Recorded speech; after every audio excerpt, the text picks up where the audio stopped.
भैया लोग नमस्कार। हम हैं राजेश्वर मधुकर। आज सेहत के साथी में हम रवि पान खातिर लेके आयल बानी एगो नया जानकारी पीपल के बारे में। पीपल के बारे में रवि पान जानत हो कब्जा। पीपल हमरे गांव जवार के चीज़ है। हमरे गांव में, हमरे गांव के चौपाल पर, बगीचा में, बाग में ई पीपल हर जगह मिलेला।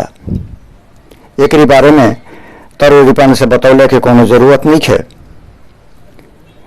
चलिए हम पीपल के पेड़ के बारे में रोरीपान के बतावता नहीं। ओकरी पहले रोरीपान से वो निवेदन, अगर आज ले हमारी चैनल सब्सक्राइब नहीं कैले तो सब्सक्राइब करी, आप बेल आइकन दबाई ताकि रोरीपान के ये भोजपुरिया भाई के प्रोग्राम आसानी से मिलल करे। तो चलिए शुरू करब बनी सफर। पीपल के पेड़ के बारे में कई धर्म ग्रंथ में बड़ा महत्व बताल गईल बा। पीपल के प्रयोग से रंग में निखार आवेला, घाव, सूजन, दर्द से आराम मिलेला। पीपल खून के साफ करेला। पीपल के छाल मूत्र रोग विकार में भी बड़ा लाभदायक होला। पीपल के छाल से पेट साफ होला। ई सेक्सुअल स्टेमिना के बढ़ावेला। गर्भधारण कैले में भी बड़ा मदद करेला।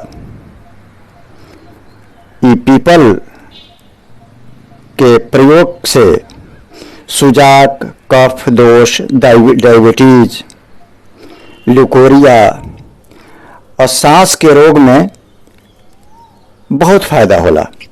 इतना ही नहीं, ये कई और बीमारी में पीपल के विभिन्न प्रकार के उपयोग होला। तो आई जानत बानी कि पीपल के पेड़ के और पीपल के पेड़ से ऐसा कौन कौन चीज होला जो के उपयोग करके हमारी पान स्वस्थ रहल जा सकल जाला।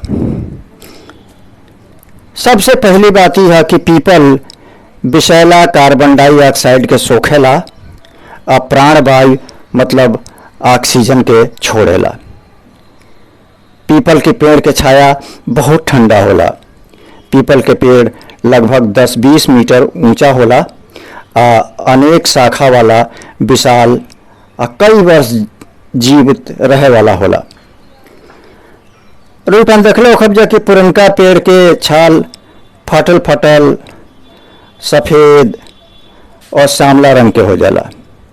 एक नए पत्ता के में कोमलता रहेला, चिकना और हल्के लाल रंग के होला, जो बाद में धीरे धीरे चल के हरिहर हो जाला। एकर फल चिकना, गोलाकार और छोट छोट होला।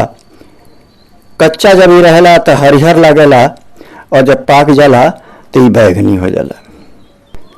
इतरोरीपन से बतौले रहनी है कि पीपल विषैला कार्बन डाइऑक्साइड के सोखेला और प्राणवायु मतलब ऑक्सीजन के देला। ये वजह से तो पीपले के पेड़ के तो बड़ा महत्व बा ना। ये पीपले के पेड़ की वजह से तो एक तरह से कहीं तो हमारी पान के जिंदगी चलता। कहा से कि हर आदमी के जिए खातिर ऑक्सीजन के जरूरत पड़ेला और वही ऑक्सीजन के ही पीपर के पेड़ देला।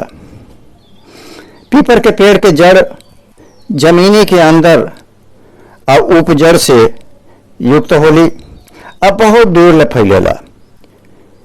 बट वृक्ष के समान एकर पुरान वृक्ष के तना मोटे मोटे शाखाओं और जटा से युक्त होला, जौने के पीपल के दाढ़ी कहल जाला।